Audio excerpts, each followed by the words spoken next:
My Pitbull is a hero.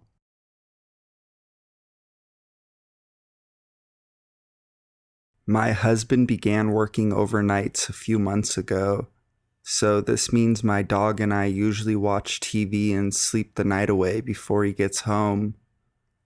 Sometimes I'll just draw all night while the dog sleeps at my feet, and when the weather is decent, I'll take her out for a jog, or I'll take her to my friend's house so we don't die of boredom. One night, while drawing some fan art for my favorite band, I decided to put my drawing pad down and go for a walk to get a soda for myself and maybe a pack of peanut butter crackers for the dog. I got the dog ready and made sure my cat wasn't hiding by the door so she wouldn't dart outside, and we soon left after I located the cat snoozing on our couch. I remember this happening around late summer because our town likes to prepare for Halloween 2 months in advance. Pumpkins started to appear everywhere, and my dog liked to try and stop and steal tiny pumpkins from cute displays that local mom and pop stores put up. I can't count how many times I would have to apologize for my dog's rude behavior, but that's not what this story is about. Sorry, I'm rambling and remembering the funny things my dog does. While jogging carelessly and dragging my 70-pound pit bull away from her beloved tiny pumpkin displays, a man across the street started yelling something I couldn't make out at the time. Of course, I turned around and asked him what he had said. We had a short, uneasy conversation that went something like this. "Man, yeah, what are you doing out here? It's kind of late." Me, "Just taking the dog out for a walk. Why?" It was 9:30. "Man, isn't the old man supposed to do that?"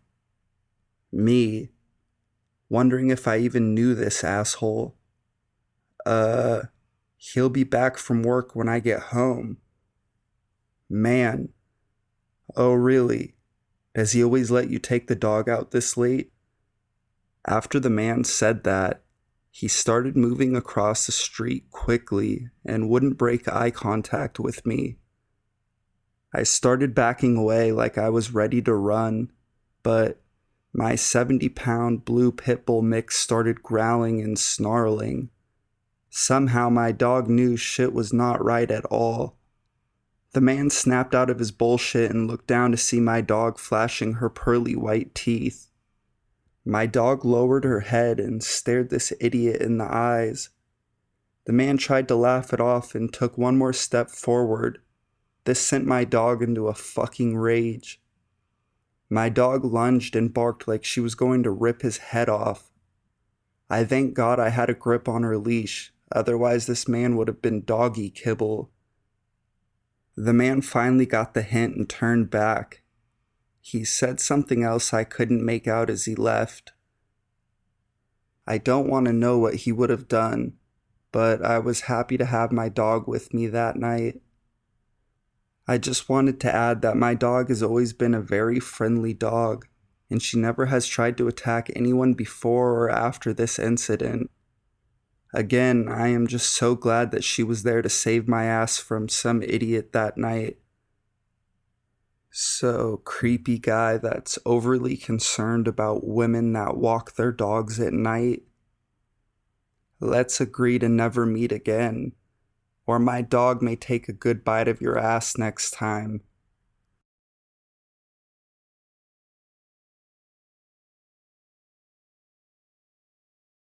Unexpected backyard visitor.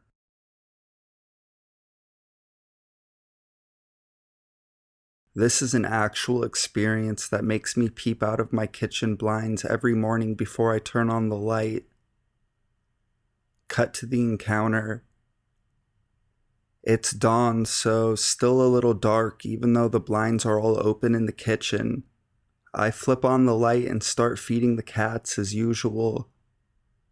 Through the glare on the window, I think I see someone in my backyard, which wouldn't be unheard of as an older lady rents the guest house behind me. She has her own fenced area, though.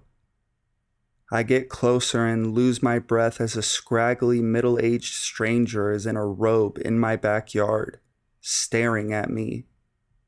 He's standing perfectly still and doesn't look away, which immediately struck me with a, oh shit, I'm in a horror movie feeling. I stared back for a bit and realized he was looking at the house, not me. I rationalize, thinking maybe he was the older lady's overnight guest and got confused about her living arrangement. Maybe he thinks I'm an intruder. So I step out back and give him a, "Good morning, how you doing?"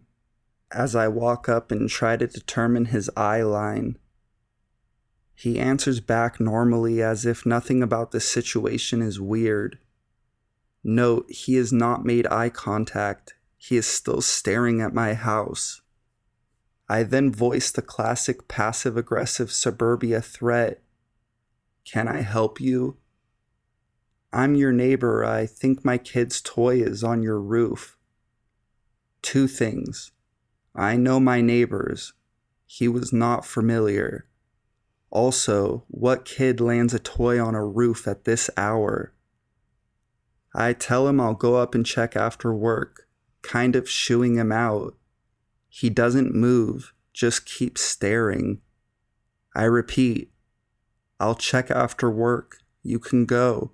Which house are you? I'll leave it at your door. What is it?" He's silent for a moment as I grow more irritated at his lack of response and more creeped out. He finally replies, "Oh, I'm just a couple houses that way." He lackadaisically points in no discernible direction. I say okay and again ask what his kid lost. He speaks again. "Really, I could get it if I could come in and go out that window." He points up at an attic vent. "No, that's not really a window. I promise I'll check later. Have a good day." Again trying to politely shoo him. I've now edged myself over to a loose board from my firewood pile that I could use as a weapon. He continues to stare at the house. His eyes haven't moved yet. I pick up the board and pretend I'm moving it to a table behind him so I can put him between myself and the fence gate, his hopeful exit. As I'm doing that, he breaks the trance and walks towards my back door. I'm pretty much done with the niceties at this point.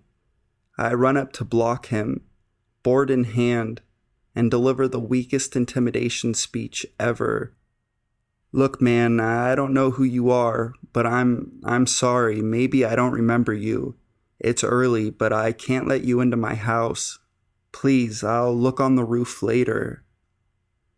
He raises up his hand as if to say, No, I don't mean any harm," and tries to put it on my shoulder. I sidestep and put a few feet between us. He speaks again in a dazed tone. "I'm sorry. Maybe if I could just use your ladder, I can get up there." I get a little more confrontational and raise the board to show it.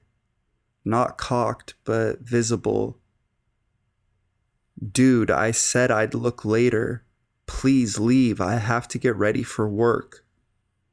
He turns, saunters, and looks at the house again, now back to his original spot, in a trance again.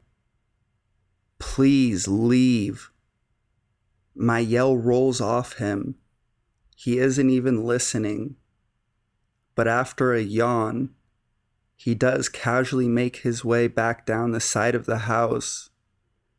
At this point, I dart back inside and watch him from the windows, cell phone at the ready. He leaves and shuts the gate behind him effortlessly, which, by the way, is hard to do. My friends still haven't mastered the lift and pull gate locking move. I asked around and no one knew who this guy was based on my description, and no one has seen him since. I would say he was mentally ill, maybe homeless and passing through, but he seemed too clean cut, scraggly but not dirty. I still don't know what to make of it. It was just so bizarre how he paid so little mind to trespassing and being told to leave. And no, there was no toy on my roof or in my yard.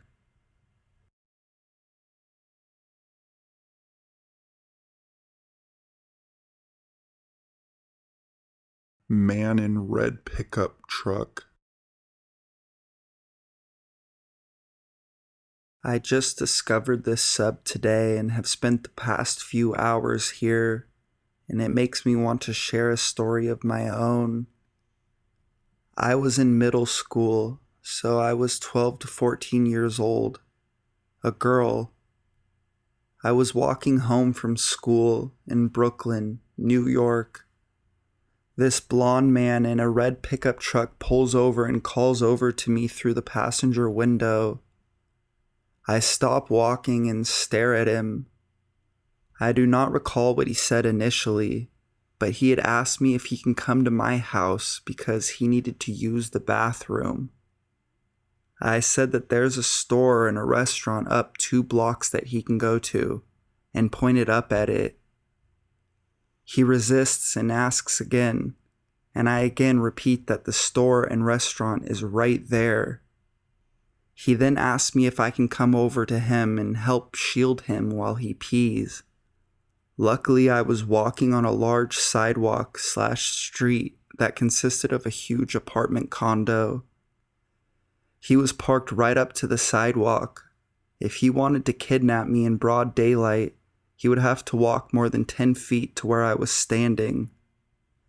Even to my adolescent mind, that is the most preposterous thing I've ever heard. I look at him and say no. He then gives up and drives away.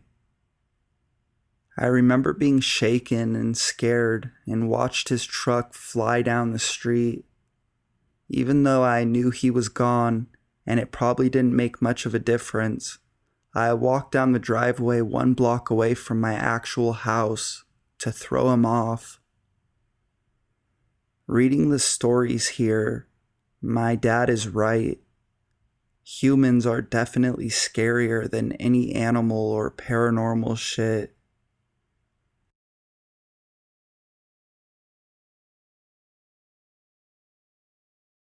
Creepy guy at the gas station.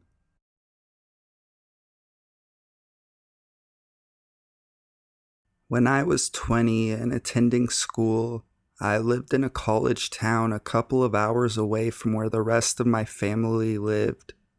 This resulted in many weekend trips back home, usually with my boyfriend, now husband, who grew up in the same small town as I did. This particular time, my boyfriend had to work over the weekend, but I still wanted to visit for some reason. I packed up my shit and my dog, a Great Pyrenees mixed girl, and headed out. It was early in the morning, maybe 7 or so, on a Saturday, so not many people were at the gas station. This was good, as I wanted to grab breakfast and needed to pump gas, and I've never been one to leave my dog in the car for too long. My dog, Luna, was about a year old at this time and weighed about 100 pounds. A huge baby. She loves snuggles and is a total mama's girl. Anyway, she takes up the entire back row of my tiny Chevy Cavalier and was chilling while I pumped gas and quickly ran inside for some breakfast. I come out a few minutes later, Pop-Tarts and a soda in hand.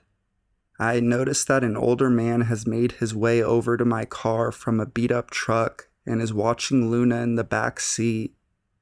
Having grown up in a small town, I'm used to people making conversation for no reason, so I do the cool-ass head nod as I walk over. He turns to me and starts making conversation, asking about Luna. Is that an Irish wolfhound? I obviously look confused. I'm a huge animal lover and foster and volunteer for the Humane Society. Luna looks nothing like an Irish wolfhound. Nope, I told him. Great Pyrenees. I stand facing him, my arms crossed and watching Luna in the back seat. Pretty dog, pretty owner. He gives this huge, creepy grin and moves closer to me. Not threatening really, but just invading my personal space. I try to smile and thank him. I really need to be going. Wait, can I pet your dog? I thought it was such an odd request that I found myself lying. No, sorry, she doesn't like strangers. I should go. I go to get into the driver's seat of the car when suddenly Luna starts going ballistic. I turn and hear the click of the door opening, and I realize that I accidentally left the back door unlocked. The guy is going to pet my dog whether I told him he could or not, apparently. Luna is absolutely freaking out, foaming at the mouth, snarling and barking. She lunges for his hand, and the guy takes his hand back quickly. I jump out of my car and shove myself in between him and my dog, going into protective mama bear over my 100-pound fluff ball. You need to get the fuck away. I tell him loudly enough just in case anyone else in the parking lot can hear.